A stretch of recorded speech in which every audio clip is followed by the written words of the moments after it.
আমার জানও চাইতে পারে। দেখা গেল আপনার উপকার করছি, আপনার পরে আমার বিপদে ফেলা দিছে। পুলিশ নামার পরে আমারে অনেকে ধন্যবাদ দিল যে ঠিক আছে ওস্তাদ, আপনি খুব ভালো লাগছে, আপনি ঢাকার ড্রাইভার। অনেক সময় অনেকখান থেকে মানুষ নেই না, যেহেতু আমাদের এটা মালবাহী গাড়ি। দেখা গেল আমি আপনার নিছি, আপনার সাথে কি আছে না আছে আমি জানি না, তখন আপনি এমন জায়গায় নিয়ে নামলেন, আমার বিপদে ফেলা দিলেন, আমি বিপদের সম্মুখীন হয়ে গেলাম।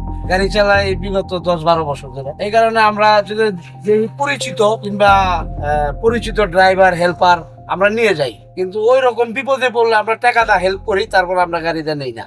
যখন এই রোডে যাই, এটা আপনার যশোর খুলনা রোডে, রাতের তাও মনে করেন 11টা 12:30টার কাছাকাছি এরকম বিপদে পড়ছে, ভাই আমার নিয়ে যান। সাধারণ পাবলিক ধরেন ঘাটের থেকে ওই পার থেকে কিংবা নামছে, যাওয়ার মতন তার গাড়ি নেই, তার পকেটে টাকা নাই। বয়স্ক লোক ছিল, মুরব্বী টাইপের, আমার হাত দিয়ে থামাইছে। থামানোর পরে বলছে যে এরকম বিপদে পড়ছি, আমারে যশোর মাগুরে নিয়ে দিয়েন। তখন বললাম যে মাগুরে নিয়ে দেবো, আপনার সাথে আছে কি ব্যাগে? তা আমি আপনার যে নিয়ে দেবো, আমি তো বিপদে পড়ব না। কয় না ভাই, আমি ড্রাইভার, গাড়ির লোকই। এটা বলছিল, কয় আমার ছেলে ড্রাইভারই করে। তখন আমি এই কথা বললো পরে আমি হারে নিলাম। তারপর আপনার ম্যাক্সিমাম 40-45 হইব বয়স। আর রিকোয়েস্ট করছে আমার অনেক যে আমার নিয়ে যান, আমি রাত্রের বেলায় নাইলে সারা রাত আমার কষ্ট করতে হইব, পথে ঘাটে তো জানেনি কি অবস্থা। আমার মানবতায় আমি তারে নিলাম। 5+ স্টার রেটিং প্রাপ্ত দেশের সর্বোচ্চ বিদ্যুৎ সাশ্রয়ী ও eco friendly Walton AC. Walton air conditioner, smart comfort এখন নেক্সট লেভেলে।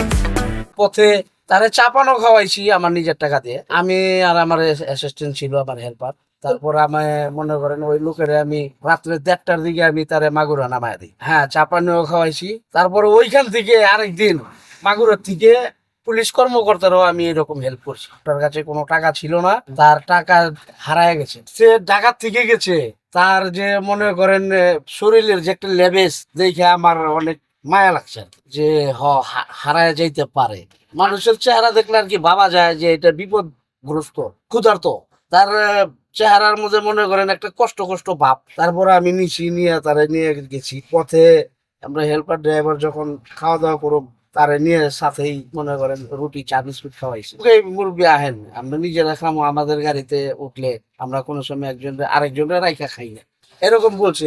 আপনি যে উপকার করছেন, আমার খাওয়াইলেন, আমি আপনার কাছে অনেক ঋণী। আমি এটা ঋণী না, এটা আমি আপনার মানবতায়, যে আমি একটা মানুষ, আমি আমি মানুষ হিসাবে আপনার আমি কর্তব্যটা পালন করি, মানুষের জন্যই মানুষ, এর জন্য আমি তার এই উপকারটা করি। পুলিশ কর্মকর্তারা আমি ওইখান থেকে জয়সুর নিয়ে গেছি। পুলিশের ডিউটি চলাকালীন তখন আমার সিগন্যাল দিছে উনি, আমি হঠাৎ ভয় পাইছিলাম যে হয়তোবা আমার কাছে কোনো টাকা পয়সা চাইবো কিংবা কাগজপাতি নিয়ে হয়রানি করবো, এরকম করে, স্বাভাবিক এরকম করে। তারপরে উঠে বললো যে আমি যশোর যাব, আমার ডিউটি শেষ, আমি যশোর যাব। তখন আমি তারে উঠায় অনেক কথা বলছি, তার সাথে কষ্টর ইতিহাস গুলো বলছি। আমরা রুটে ঘাটে অনেক হয়রানি হই, যে ভাই বলছে যে হাতের 5 আঙ্গুল তার সমান না, সব পুলিশও এক না। এরকম অনেক গল্প করতে করতে তারে যশোর নিয়ে নামায় দিচ্ছে। আমি তখন যাবো খুলনা।